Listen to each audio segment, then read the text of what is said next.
One of the key features of recent Ethiopian political events, especially since the introduction of the administration of Dr. Abiy Ahmed, are the ethnic-based killings and violence that has claimed the lives of many in different parts of the country. During a session of the House of People's Representatives in the aftermath of the conflict in Tigray, the Prime Minister stated that there were 113 conflicts since he assumed power in April 2018. Most recently, on December 23, 2020, over 100 ethnically targeted Ethiopians were killed by a group later identified as the Gumuz militia in the conflict-ridden Metakel zone of the Benishangul Gumuz regional state. On December 24, 2020, the Ethiopian Human Rights Commission reported that as a result of an attack in the Baquchi Qabale of the Bulan Warada of the Metakel zone, over 100 civilians had been killed. According to the commission, the perpetrators used guns and set homes on fire to commit killing against the residents of the Baquchi Qabale. The commission also disclosed that it had observed from visits to the 38 wounded residents of the Qabale that arrows were also employed in the attacks, as well as harvest and homes being set on fire by the assailants. Baquchi is mostly inhabited by people from the Amhara, Oromo, and Shinashas. A majority of the victims in the most recent attack were from the Shinasha ethnic group. Members of similar ethnic groups in other waradas of the blood-soaked Metakel zone also reported similar attacks. The commission also reported that thousands had fled the zone in fear of the violence spreading to other waradas in the Metakel zone.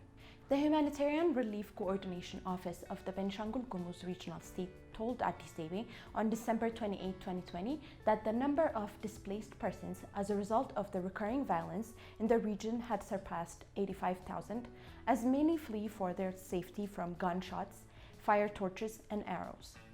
Many victims told the Commission and Amnesty International that the perpetrators were recognizable members of the Gumuz ethnic group, with some testimonies of survivors stating that the attacks were recognizable dwellers in the zone.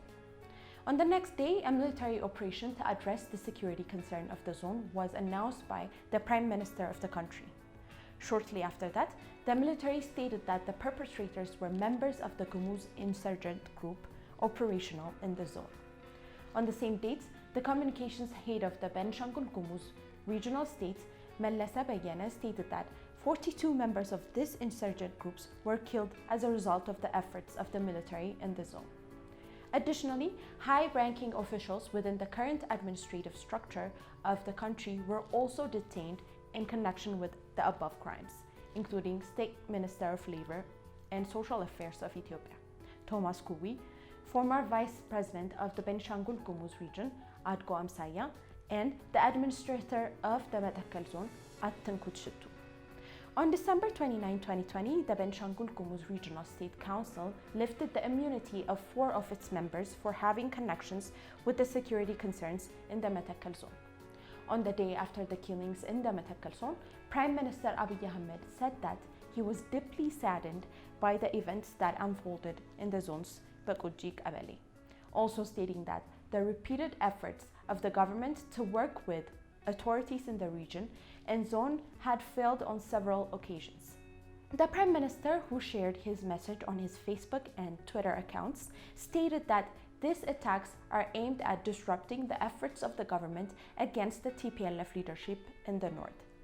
He also stated that the federal government has launched a coordinated operation in the Metakel zone to deal with the root causes of the problem and bring stability to the zone, also asking the nation to stand behind the government like previous times. Dr. Abiy Ahmed was in the Benishangul Gumuz region to speak with relevant government bodies and community members of the Metakel zone on December 22, 2020, a day before the attacks in the Baquchi Qabale. The Prime Minister had stated on his social media accounts following his trip that the desire to divide the country on ethnic and religious lines still exists, before saying, "In my discussion with residents of Metakel on current issues, the expressed will of our people for unity, peace, development, and prosperity far outweighs any decisive agenda." However, despite the enthusiasm of the Prime Minister, the movement of the Ethiopian National Defense Forces posted near the Baquchi Qabale in order to escort what the Ethiopian Human Rights Commission referred to as 1 federal and 2 regional officials, opened the door for the attack in the Wereda, which commenced on the evening of December 23, going well into midday next day.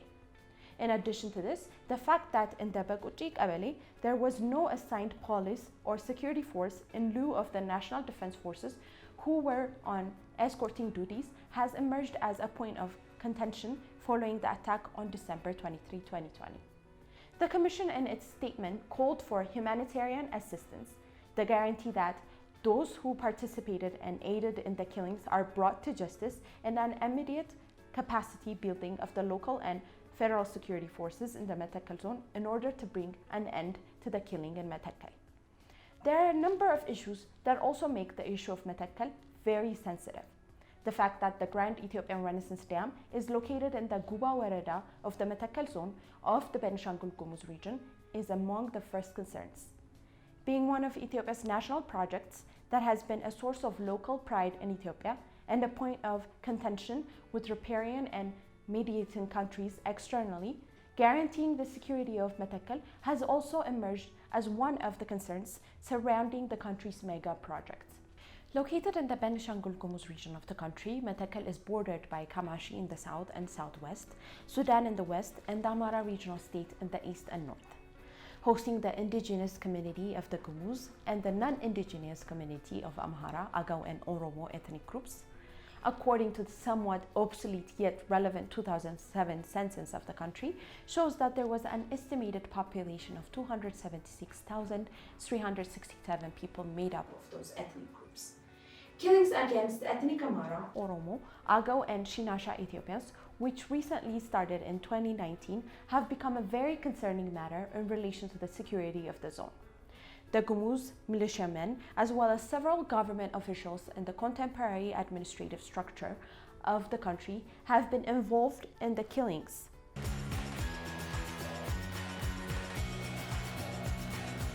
The Human Rights Commission also released another statement on December 25 as it shared a brief monitoring report on the ongoing human rights situation in Konso Zone and surrounding areas following a conflict that recurred on November 10, 2020.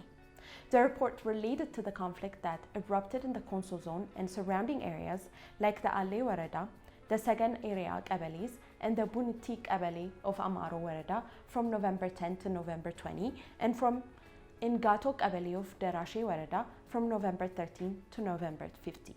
According to the Commission, the conflict in the SNNP region of Ethiopia was caused as a result of the redeployment of the Ethiopian National Defense Forces in the areas prior to the conflict.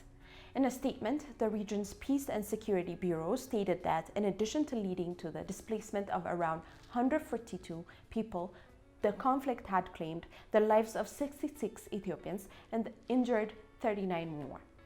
The Commission also said houses, farms, harvests, and other property in several Qabales have been partially burned or completely razed to the ground. The report also highlighted the humanitarian situation that has unfolded in the Konso Zone following the most recent conflict, stressing that families remain separated in the absence of any effort to reconnect them.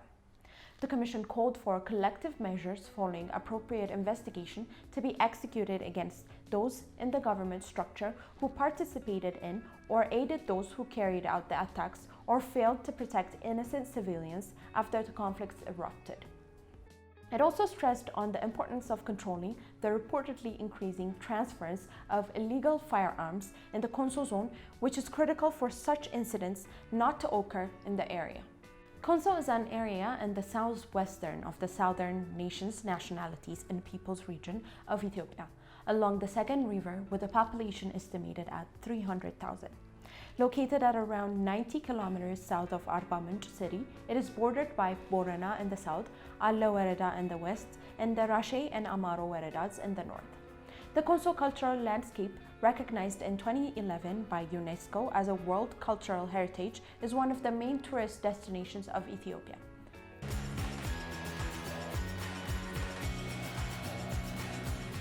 To further compound the security concerns of the country, it was also in this week, more specifically on December 29, 2020, the conflict in the Friti and Rifo Qabales of the Gawani Wereda between the Afar and Somali region security forces erupted. The conflict, which erupted in the towns near the problematic border of the two regional states, reportedly claimed the lives of 64 Somali special police members, 5 local militia, and 2 civilians in the Somali region, according to a statement Addis Ababa received from a local resident of the Frietli Abeli. The deputy head of the Somali Regional States Communications Bureau, Abiy Ahmed, told Addis Ababa that the conflict between the two regional states in the border areas between them has been recurrent for over 2 years, claiming the lives of many. However, she also noted that the recent conflict was much harsher than the ones in recent times, telling Addis Ababa about the recent clashes. Hussein Mohammed, who is the Public Relations Director of the Afar Regional States Communication Bureau, on the other hand, told Addis Ababa that the most recent attacks were instigated by the Somali Regional States security forces who attacked civilians in the Afar region as well as its security forces. Despite multiple efforts, Addis Ababa has not been able to verify the number of casualties on the side of the Afar Regional State. The Afars and Isa Somalis have been in conflict since decades ago, due to various factors. There have been intercommunal conflicts in the border areas, particularly Shinale Zone on one of the 9 zones of Somali Regional State, and Gabi Rasu and Ausi Rasu zones of the Afar Regional State. The Somali and Afar Regional States agreed and signed a peace deal initiated by the then Prime Minister Hailemariam Desalegn to demarcate boundaries between them as a permanent solution to the Afar-Isa intercommunal conflict in 2014. Accordingly, 3 areas were incorporated into the Afar Regional State as special qabalis of the Isa community.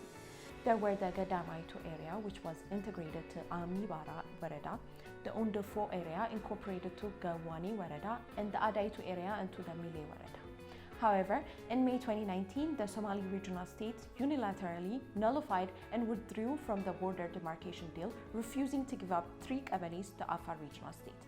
At the time, the Somali Regional State labeled the decision as unconstitutional and the imposition on the will of the local population.